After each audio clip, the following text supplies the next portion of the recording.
de Almada, caso não saibam onde é que estão. Já agora, façam um barulho para o pessoal lá em casa saber que isto é ao vivo. Muito obrigado, muito obrigado. Senão isto fica um bocado morto. Vamos começar. O meu convidado hoje é o Filipe Faria. O Filipe Faria é um podcast de banda desenhada, mas a carreira dele não começou como autor de banda desenhada, começou com literatura de fantasia. Quando ganhaste um prémio Branquinho da Fonseca. Esse mesmo. Queres falar do prémio? Posso falar do livro, que é muito bom, comprem já. O livro em questão. Estão aí alguns dos livros da saga do Filipe. Eu, no fundo, quando era bastante novo, pré-adolescente quase, não tinha hábitos de leitura muito arraigados, muito enraizados. Aliás, era precisamente mais leitor de banda desenhada do que propriamente livros. Nunca tinha cultivado o gosto por romances, nem livros de grande envergadura. Até ao dia em que eu realmente conheci o Senhor dos Anéis, numa altura em que ainda não era muito conhecido por cá, em que os livros não estavam muito difundidos e o próprio género da fantasia não era visto com muitos bons olhos, muito bons olhos, aliás. E então, quando eu lhe tomei o gosto por esse género, estabeleci uma missão para mim mesmo, que foi escrever o tipo de livro que eu gostaria de ler, o tipo de livro que não havia disponível nas bancas, que não tinha... Como não tinha nada para ler, olha, que se lixe, vou eu escrevê-lo e depois leio eu sozinho. A coisa partiu um pouco daí, mas a verdade é que foi evoluindo com o passar dos anos. Eu fui escrevendo, fui elaborando esse mundo que estava a criar, que estava a crescer organicamente, mas a ideia nunca teria sido escrever um livro. Era algo que eu escrevia apenas para mim. Era um projeto pessoal, quase como um diário de umas viagens que eu fazia na minha cabeça. Até que certo dia aquilo atingiu uma envergadura tal, eu já passava tanto tempo a escrever, já tinha tantas páginas escritas, que o meu pai achou por bem chamar-me a atenção e que eu devia fazer algo a respeito disso, talvez tirar partido de tanta escrita e tanta pesquisa. E aí é que entrou o tal prémio Branquinho da Fonseca, que tinha a particularidade de, não ter restrição de idade para os participantes, o que dava jeito, que eu na altura era um miúdo ainda, e mais importante ainda, 2, não havia restrição de género literário. E isto era importante porque na altura, como eu disse, a fantasia, de um modo geral, enquanto género literário, não era tido em grande conta ou mesmo conhecido no nosso país. Então, eu depois lancei lá segui o conselho do meu pai, delimitei aquilo que já tinha escrito e estabeleci, ok, pronto, digamos que isto seria o primeiro capítulo de uma saga hipotética, e então, mais por meu pai me chatear do que por vontade própria, eu lá fiz aquilo e acabei por enviar o manuscrito. Depois tive a felicidade de ganhar, podem bater palmas. Quantas páginas tinha o manuscrito? 600 e tal, depois ficou um bocadinho mais pequeno, mas era bastante, de facto. E esse acabou por ser o primeiro livro da... Foi precisamente a Manopla de Caras, não sei se estará ali, mas... A Manopla está. É muito bom, comprem já. Acabou por ser o primeiro livro de uma série e depois a partir daí a verdade é que eu tomei-lhe o gosto. Aquilo que começou como um projeto pessoal, algo íntimo, que eu não queria partilhar com ninguém, acabou por ser uma saga que eu... Já não era só o livro que eu gostaria de ler, foi o livro que eu percebi que algumas pessoas também estavam a gostar de ler, para grande espanto meu. E então, assim que eu tomei o gosto da partilha daquele mundo que eu criei, a partir daí, pronto, foi um sem parar, nunca mais parei desde então. Os 60 mil exemplares, foi só do primeiro ou foi da saga? Foi da saga. Gostava que tivesse sido só o primeiro. Podem ajudar. Ainda vou a tempo, ainda vou a tempo. Porque tu, entretanto, já estás a escrever outra saga, que ainda só tem 2 volumes. Não? Saga 2... Como assim? As Crónicas da Lária tiveram 7. Foi o primeiro ciclo. E o Felizes Viveram exato. Exato. Tem 2 já publicados. Foi uma outra série que eu comecei. Essa ainda está para concluir. Tenciono terminar com o terceiro volume. E depois, ao mesmo tempo, ou mesmo antes disso, acabarei por voltar à Lária, porque o 7º volume das Crónicas, a Lária é o tal mundo que eu criei. O tal 7º volume saiu em 2011, portanto... Já tenho leitores a chatearem-me há algum tempo e a verdade é que também já era merecido, porque, em boa verdade, é o meu mundo. Estás imitado de George R. Martin. não queria dar uma de Jorge Martins, não. Qual foi, em termos de banda desenhada, qual foi o livro que te fez pensar eu queria fazer qualquer coisa? A gênese, muito provavelmente... Aliás, o livro de banda desenhada que me deu o gosto pela leitura, na altura ainda não de livros, mas pronto. Banda desenhada. Exato. Vamos usar banda desenhada. Foi mesmo a Crise nas Terras Infinitas. É uma grande saga da DC Comics, para quem não conhece. Que metia toda a gente, basicamente. Eu na altura não sabia nada daquilo, teria 7 ou 8 anos. Ainda nem lia, via só os bonecos na altura. Nem tu nem ninguém. Porque que tudo aquilo era novo cá em Portugal. Certo, sim. Mas o que é certo é que aquilo me cativou. A imagética, as cores, o dinamismo, tudo aquilo me cativou. E foi como lançou à descoberta daquele fascinante mundo. Depois comecei a ler livros, propriamente ditos também, mas nunca esqueci a banda desenhada. E sempre fiquei com aquele bichinho de um dia ainda vou escrever sobre estes gajos. Um dia ainda vou escrever sobre o Super-Homem. Estava ali alguma coisa, ficou ali a sementezinha plantada. E já experimentaste mandar coisas para a DC? Infelizmente, enquanto artista, pode-se desenhar e mandar coisas. Enquanto argumentista, não. Tens de chamar a atenção e ser pescado. Tens de publicar e mostrar. Exatamente. Tens de falar com um editor de telefone. Então, pronto, já comecei, felizmente. Já tens material editado em inglês para eles chegarem lá? Sim. Ok. Das Crónicas da Alária? Isso, na verdade, ainda só está traduzido em castelhano, publicado no México. E, entretanto, apareceu a oportunidade de criar o Dragomante. Sim, que na verdade já vinha atrás, porque em 2006 eu fiz um projeto com o mesmo artista, o Manel Morgado, que nestes mesmos moldes, não me vou adiantar, mas digamos que ele tinha uma história desenhada, mas não estava satisfeito com o argumento. Então enviaram umas pranchas e as vinhetas. Eu montei-as como soube, acrescentei umas quantas páginas, alterei uns quantos painéis e pronto, lá contei a história. Foi um projeto engraçado para mim, porque eu estava habituado a ter a liberdade total e completa de criar os meus próprios mundos, de ser eu o derradeiro árbitro daquilo que acontecia e do rumo que a narrativa seguia. Eu ali já estava, de certa forma, preso aos desenhos já feitos. Portanto, foi como era, ok, podes brincar ao que quiseres, mas só podes brincar neste parque infantil aqui. Podes ir ao baloiço, podes ir ao escorrega, exato. Faz o que quiseres com eles, mas é só com estes brinquedos. Isso para mim foi um desafio interessante, que eu tive de facto de puxar pela criatividade, senti-me. Havia alturas em que eu parecia. A analogia que eu costumo usar estava a tentar fazer tricô com luvas de boxe. Portanto, sentia-me limitado nas ferramentas, sabia o que queria fazer, mas sentia-me algo limitado nas ferramentas. Mas foi um desafio muito interessante para a criatividade e também a verdade é que lhe tomei o gosto. Gostei dessa colaboração, a primeira com o Manel, gostei mais ainda desta. O Manel não pode estar aqui porque o Manel mora no Porto. E é antissocial. Pronto, eu não ia por aí, mas pronto. Digo eu. Ia mais pela complicação que é estar a vir aqui de propósito do Porto. Tentámos mais perto, mas não resultou. Certo. Mas não vamos por aí. E como é que tu abordas... Tens uma página em branco à tua frente. É muito diferente da abordagem do artista. Como é que tu começas a criar? Por exemplo, o Dragomante. Criaste a sociedade, a ideia da sociedade diferente, tinhas a estrutura da história... Certo, o Como Dragomante... é que abordas em termos de escrita? O Dragomante foi um processo mais curioso ainda, porque o primeiro projeto que eu e o Manel fizemos, em 2006, o tal chamado Talismã, estavam os desenhos feitos e o Manel tinha uma história em mente. Ele sabia o que queria que acontecesse, sabia o porquê, sabia a razão de ser da... Queria desenhar dragões. Eu queria desenhar dragões e tinha... O Manel, em boa verdade, é um idiota. No sentido em que tem muitas ideias. Para mim o Manel... Tem muitas ideias. O Manel é um super artista, porque aqui há 2 anos, eu não sei se ele teria trabalhado... Acho que não, ele estava a trabalhar num álbum para a França. Sim. Eu estava a acompanhar o trabalho, as coisas que ele ia pondo no Facebook, e a determinada altura ele partiu a mão direita. E poucos dias depois ele estava a mostrar trabalho com a mesma qualidade que ele estava a continuar a fazer com a mão esquerda. Sim. Isso comigo nunca ia acontecer. Não, o Manel é de facto um artista extraordinário, mas é um idiota. Porque é de facto uma pessoa cheia de ideias e movida por impulso. Se ele vê um filme com dragões, imagina logo uma série de cenas na cabeça e desenhas. Não precisa ter uma história para isso. Quer desenhar aquela cena, então desenha. Pois bom, agora preciso de personagens. Vê outro filme, está lá uma miúda jeitosa, ok, então vou desenhar esta miúda. Então imaginemos que esta miúda é a personagem. E depois aquilo fica tudo interligado. Mas não tem propriamente um fio condutor, não tem um fio narrativo. E foi aí que eu entrei, porque o Talismã havia de facto uma história que ele tinha idealizado, só não estava satisfeito com o argumento, com os diálogos, por assim dizer. Aqui, praticamente não havia história. Temos o dragão a atacar uma menina a cavalo. Ok, na página a seguir está a menina de volta à cidade a chorar com a mãe. Ok, porque é que está a chorar?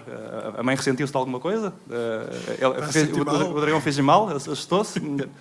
Havia uma série de situações... Bom, parece que estou a gozar com o Manel, mas a ideia não é essa. Não. Ele imaginou uma série de cenas que estavam interligadas pela arte, mas não pela história. Então o desafio foi interessante porque ele deu-me uma série de páginas soberbamente desenhadas, está a sério, a arte, mesmo que não gostem da minha história, a arte, só pela arte o livro já vale a pena, porque o Manel está de facto a outro nível neste momento. E ele, quando me entregou aquilo, não havia razão de ser para este mundo, não havia um mundo, não havia um reino, não havia fio condutor, nada. Então, quando em resposta à pergunta, como é que eu faço? Tenho a página em branco. Eu não tinha páginas em branco, Ok, mas nesse tinha caso muitos desenhos não tinhas. sem diálogo e sem nada que os ligasse. Aquilo que me chamou a atenção, quando eu folhei e revi e reli e tentei encontrar ali algo com o qual em que pudesse pegar para contar uma história, apercebi-me que os dragões não cuspiam fogo. Em nenhuma instância. Não havia um único painel em que os dragões cuspissem fogo. É um bocado aquela expectativa que há, ou cospem fogo, ou cospem ácido, ou cospem uma nuvem cáustica. Dragões tendem a cuspir coisas, tendem a cuspir algum elemento. Sabes lá porquê? Aqui isso não acontecia. Daí então o subtítulo do Dragomante, Fogo de Dragão. Porque foi precisamente nisso que eu peguei. Porquê é que estes dragões não cospem fogo? Qual será o motivo para isso e de que forma é que eu consigo construir uma história à base disso? E assim foi. Portanto, não foi uma página em branco, mas foi... Então, tinha algumas cores. Reestruturando. Sim. Quando estás a partir do zero, como é que Sim. começas uma história? No caso da Lária foi, eu quero escrever o livro que gostaria de ler, portanto sabia que tinha de ser de fantasia. A partir daí valia tudo. No caso da segunda série, o Feliz de Viver uma Vez, também muito bom, comprem já. Partia um pouco do... Eu queria fazer uma distopia folclórica. Queria fazer... Embora tivesse noção que o conceito em si não era inovador, ou seja, contos de fadas que acabavam mal, até um género razoavelmente difundido por aí, a minha ideia era criar um mundo em que os contos de fada tivessem acabado mal, mas tivessem acabado por um motivo. Que houvesse uma razão por trás disso tudo e que as personagens teriam de descobrir. Eu costumo partir assim de conceitos. E depois o resto acaba por crescer organicamente à volta disso. E daí partes para uma estrutura? Sim. Eu nunca começo a escrever antes de ter os capítulos muito bem delineados. Não chego a esse ponto, mas vou assim por etapas. Ok. E agora? Agora, o próximo passo será, muito provavelmente, vou regressar ao mundo que eu criei, à Lária. Tanto por instigação dos leitores, tanto por pressão da parte da editora e também por vontade, porque a Lária é o meu mundo, é o meu bebê. Eu passei 15 anos da minha vida, não só a escrevê-lo, mas se eu contabilizar os anos desde que eu comecei a pensar na história até a altura em que comecei efetivamente a escrevê-la e depois a publicá-la, foram 15 anos da minha vida, né, nestes 7 volumes. Portanto, acabaria sempre a voltar a este mundo. Sim, sem dúvida. Mas o Dragomante vai ter continuação. A ideia foi escrever uma história que, consoante a recepção, depende de vocês, poderá continuar, mas acaba, digamos, acabando não de forma conclusiva, dá a entender que poderá continuar. Mas as notificações que eu tenho recebido é que tem sido bastante bem recebido. Portanto, e o Manela fez, pronto, é o bebé dele, no fundo, é o meu filho adotado.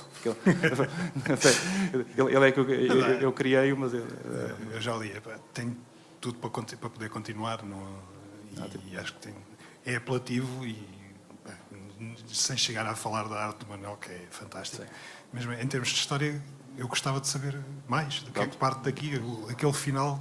Eu teria todo o gosto em contá-la. É um cliffhanger tremendo. Não é cliffhanger. Não vou falar dele, mas na minha opinião acaba em segurança. Sim. Não há perigo iminente, digamos assim. Não há o perigo iminente, sim. Mas tu acabas mostrando uma cena que te dá pano para mangas. Sim, isso dá. Isso é intencional. A ideia era dar pano para mangas sem deixar os leitores pendurados, por assim dizer. Mas sim, com todo o gosto voltaria. Eu gostei disto, gostei de facto. Já foste abordado pela Gifloy ou pela Comic Art nesse sentido? Sim. E eu e o Manel temos outro projeto na calha, porque como ele é um idiota, uma pessoa cheia de ideias, que eu começo a desenhar por impulso, depois eu tenho de arranjar história para aquilo que ele desenha. É uma parceria engraçada a nossa, de facto. Eu vou fechar as perguntas do meu lado e vou abrir as perguntas ao público. Há prémios? Há prémios. E não só. Temos um Dragomante, temos um Apócrifos. Há vários autores do Apócrifos para dar autógrafos. O Rogério.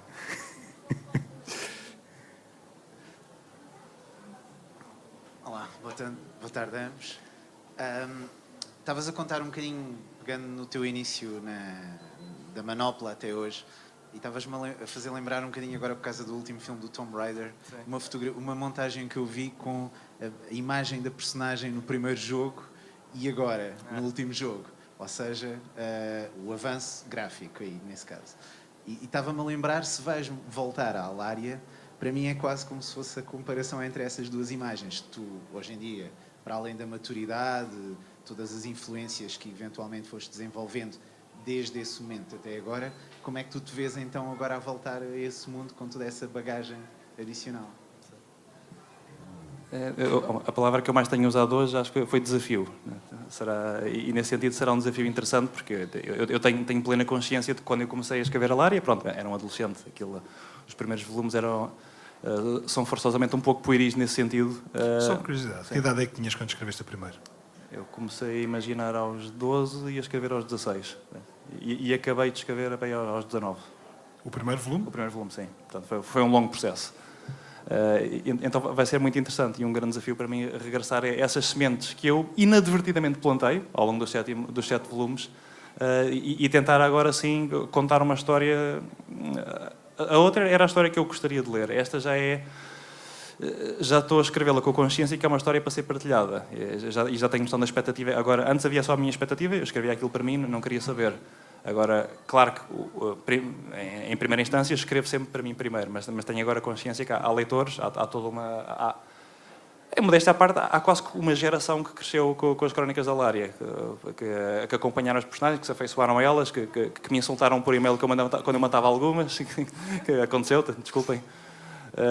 Então agora vai ser muito diferente. Eu estou em igual medida empolgado e nervoso com isso, porque a expectativa nesse sentido para mim vai ser algo diferente, mas abraço de bom grado. Certo. Viajaste muito, estudaste muito sempre. O que serão as tuas influências? É um pouco como dizes, é tudo aquilo que aconteceu desde então e tudo o que eu li. Sim, exatamente. Mais.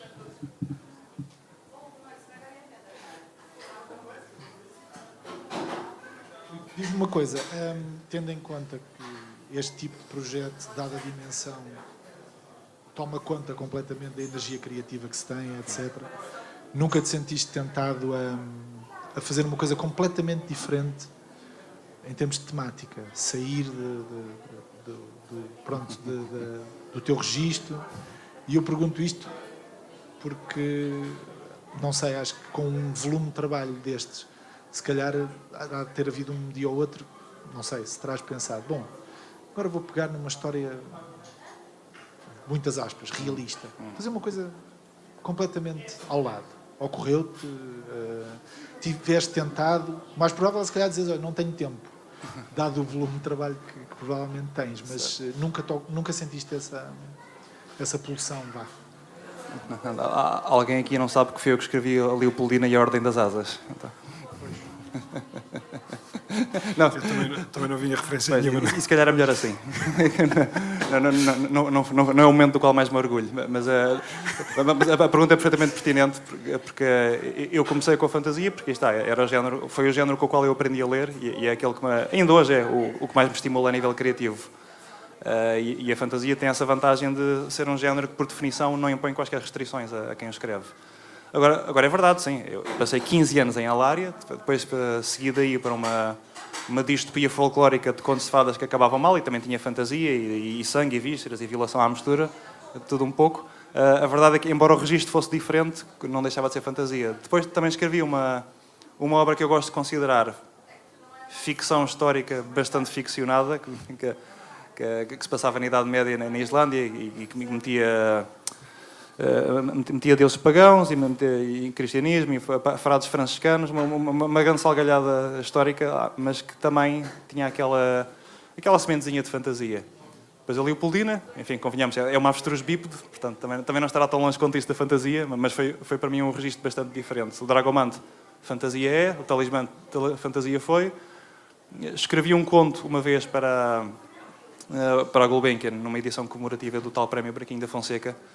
Aí sim, foi um registro bastante diferente para mim. Foi uma história contemporânea, urbana, introspectiva. Foi talvez a coisa mais, para mim, fora que eu já escrevi. Achei piada, mas tão cedo não faço tensões de voltar. Em termos de projeto de banda desenhada, Com o Manel, nós partilhamos bastantes gostos e a fantasia também é um bocado a praia dele. Portanto, Dragomante, fantasia. O outro projeto que temos na calha é um pouco mais histórico. Esse, por acaso, esse talvez não seja tão fantasioso quanto isso, mas continua a ter espadas. Portanto, também não conta. Com o Manel? Com o Manel também.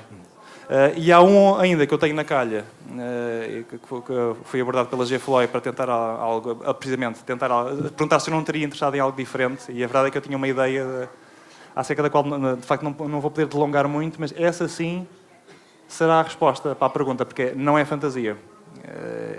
E é bastante diferente. Portanto, vamos ver se eu gosto ou não. Porque a verdade é que eu me sinto muito à vontade com a fantasia. É a minha casa. A Lara é o meu mundo e a fantasia é a minha casa. Portanto, também nunca senti essa necessidade premente de tentar algo. Não quer dizer que não faça, mas ainda não foi por necessidade ainda, digamos assim. Poderá ainda acontecer, mas ainda não foi. E achas que, por exemplo, com o Martin, embora já tivesse acontecido quando o Senhor dos Anéis passou para cinema, Sim. este género que é injustamente criticado, porque é visto por muita gente como um género não sério, um género menor, escapista, blá blá blá, por aí fora. Achas que, por exemplo, o Martin agora resgatou um bocadinho o género para dizer às pessoas isto é sério, isto tem uma ética de trabalho, isto não é propriamente uma pessoa sentar-se e... Porque ainda há, infelizmente, uma espécie de um canon, que olha de lado para este, injustamente, mais uma vez, para este tipo de universo. Achas que as mentalidades estão a mudar? Que está a haver uma aceitação lá no Olimpo, mas não aquele que nos interessa, não é? Deste tipo de género, ou achas que ainda é visto como uma coisa quase de miúdos, ou lateralizada, ou não sei? Certo. Não queria aprofundar muito o Martin, porque seria uma pulga a picar um cão bastante grande. Mas a verdade é que, digamos, já gostei mais dele do que gosto. É inegável que a Guerra dos Tronos chama a atenção para o género, sim, mas é tão cínico que eu acho que acaba por ser contraproducente para a fantasia, em boa verdade. Mas não queria alongar demasiado. O que é certo é que, a meu ver, a fantasia já teve a sua época dourada em Portugal, na primeira década de 2000, quando o Senhor dos Anéis explodiu, o Harry Potter explodiu. Houve um tal de Filipe Faria que começou a publicar livros também. Isso foi numa altura propícia, de facto. E nesses anos houve, de facto, um despontar como nunca se tinha visto. Novas vozes, novos autores, apareciam que nem cogumelos. Depois isso acalmou bastante. Não diria que entrou em declínio, mas o que me pareceu foi que a fantasia encontrou o seu nicho em Portugal. E hoje, antes era desdenhado e quase inexistente. Hoje é um género de nicho. Pronto, encontrou o seu espaço. Tem o seu público fiel, arranjou novos leitores que conheceram através dos filmes e não só. E pronto, apesar dos meus comentários, admito que de facto a série da Guerra dos Tronos possa também continuar além de arranjar os seus aderentes, poderá arranjar gente que também tenha interesse em explorar outras obras do género. Mas a minha resposta é essa. Já esteve melhor, mas encontrou o seu espaço, pelo menos. Já o tem agora. Conquistou e lá estará. Vocês podem ajudar comprando mais. Tens autores prediletos? De escrita? Escritores. Sim. A velha piada é eu mesmo. Não vem verdade por aí. Além de ti, claro. A verdade é que, perguntava ao Rogério há pouco, novas referências e influências. Na verdade é que eu fui pensando ao longo dos anos e fui ponderando e fui lendo. Ainda não encontrei nada que suplantasse Tolkien enquanto referência. Há coisas no Senhor dos Anéis, pronto, o homem era péssimo a descrever combates. Aliás, abreviava-os só, dizia, este matou 5, este matou 6, os outros fugiram. Para ele a ideia de um combate era essa. Mas todo o resto é outro nível, é absolutamente outro nível. Ele realmente criou um mundo no qual quase dá para viver, ainda que nas nossas cabeças. E isso é um feito que ainda, por muito que se tente, se for a minha mãe eu não estou. Esse é que é um feito que, por muito se tente, ainda não conseguiram. Portanto, para mim continua a ser a referência máxima, mesmo passados estes anos todos. Quer dizer que aquilo que eu li sobre o assunto, ele criou o Senhor dos Anéis só para poder desenvolver uma língua. Sim. Porque ele era professor de linguística. Exato. Ele queria desenvolver uma língua completamente diferente. Agora imaginem que ele queria mesmo contar uma história. Aí então... Se calhar tinha mais dificuldades. É isso. Mais? Ninguém. ninguém. Não há prémios Pronto. para ninguém, então. Então, olha, vamos ficar por aqui. Espero que tenhas gostado. Espero que vocês tenham gostado. E que voltem. Tens uma pergunta? Então, podes. Claro, o recado da minha mãe. O jantar está frio. É contigo. Boa tarde. Diga. Queria te perguntar uma coisa. Em relação a publicações, tens tido mais sucesso nacionalmente ou internacionalmente? É, nacionalmente. Internacionalmente foi muito recente. Foi mesmo... Agora está-me a dar uma branca, mas foi há muito pouco tempo que eu publiquei a Manopla de Karastan no México. O Dragomante, como parte de uma marosca de impressão numa tipografia polaca, arranjou-se ali que seriam impressos umas centenas de exemplares em inglês a ser distribuídos fora de catálogo, acho que o termo é esse. Portanto, existem exemplares do Dragomante, foram distribuídos por livrarias internacionais, portanto, existem, mas, enfim, não haja dúvida que, até a ver, sou claramente um autor nacional. A ideia será expandir-me, até porque eu queria chamar a atenção para a banda desenhada, para um dia poder cumprir o meu sonho de escrever uma história do Super-Homem. Mas até lá estou satisfeito com a recepção que as minhas obras têm tido por cá. Com sorte consigo ir além fronteiras. Sei que em relação ao Super-Homem, dizem que tens uma história do Super-Homem, dizem que é dos personagens mais difíceis de escrever. É uma coisa que se ouve Não quer muito... que eu conte. Não, obviamente. É uma coisa que se ouve muito porque... Mas acho que isso parte de uma abordagem fundamentalmente errada à personagem. Dizem, ele é demasiado poderoso. É isto e aquilo. É sempre preciso meter Kryptonita em todas as histórias. O Kryptonite foi criado na rádio exatamente para Exatamente, criar nesse fraquezas sentido. que já não sabia o que fazer com o homem. Mas aí está, eu acho que isto demonstra só uma tremenda falta de imaginação, porque, pronto, agora... Eu falava aqui durante horas sobre o Super-Homem, não vou fazer isso, mas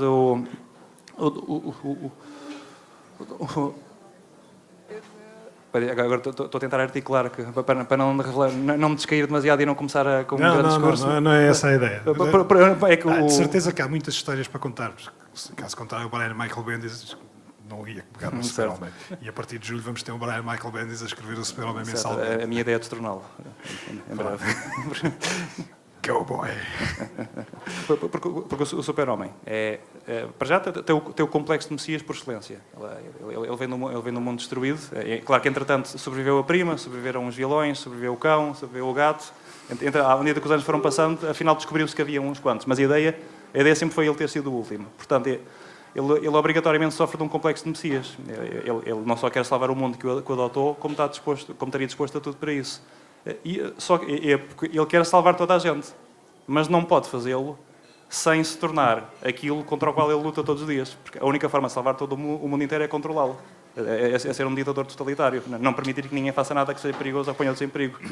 Mas ele só pode fazer isso tornando-se aquilo contra o qual ele próprio luta. E essa dicotomia é algo tão interessante no qual muito poucas pessoas pegaram até hoje. E seria um pouco por aí que eu enveredaria. E mais não digo. Não digas mais. Então vamos ficar por aqui. Afinal, temos mais uma. Os prémios, afinal. Eu já não tenho mais prémios. Se calhar para ti tenho. Não foi mal. Já tens o Apócrifos? Não. Pronto, então para ti tenho. Não tenho a para ti. Ok, obrigado. Primeiro, boa tarde. Uma pergunta estranha, que será um bocadinho difícil pôr em palavras. Por exemplo, você criou o argumento em inglês. Certas coisas só fazem sentido em inglês, linguagem, piadas, etc.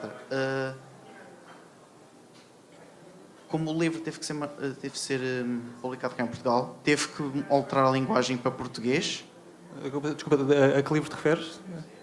Qualquer argumento que, por exemplo, você tenha feito. Está a ver? Mas para que dizes que começou em inglês? Por exemplo, você fez a escrita em português, não foi? Sim. Pronto. Desde o início. A questão que eu estou a tentar chegar é, por exemplo, eu escrevo um argumento, mas escrevo em inglês. Sim? Porque sim? Sim. Dá mais jeito, por assim dizer. Se eu publicar ele em Portugal, tenho que ser obrigado a alterar tudo para português? Além de traduzir, queres adaptar Sim, e traduzir? Traduzindo, por exemplo, certas coisas que escreve-se em inglês poderão não fazer muito sentido em português devido a piadas. Sim, isso é um problema com o qual eu deparo frequentemente, porque eu também sou tradutor, além de escritor. Muitas vezes a função do tradutor não é tanto traduzir como adaptar o texto, porque há coisas que não dá para traduzir diretamente. Aí sim, há um trabalho. Aliás, fui eu que escrevi, fui eu que traduzi o primeiro volume das Crónicas para inglês para depois ser adaptado para castelhano. Sim, exato. E eu próprio, enquanto criador, houve certas partes do texto com que esbarrei, porque aí está, não podia traduzir literalmente, não ia fazer sentido, ia ser estúpido. Portanto, havia partes que eu realmente tive de adaptar e de inventar. Claro que, enquanto autor, tenho essa liberdade. Fui eu que escrevi, não quero saber. Eu é que adapto isto. Mas sim, é uma coisa que acontece muitas vezes. Agora, isso de começar a escrever um livro em inglês é que tem que se lhe diga. Essa eu nunca tinha ouvido. Está bom, se funciona para ti, pronto. Mas sim, questão de gosto, é por isso. assim dizer. Claro. Tá, muito obrigado. Nada. Tá? Estamos todos?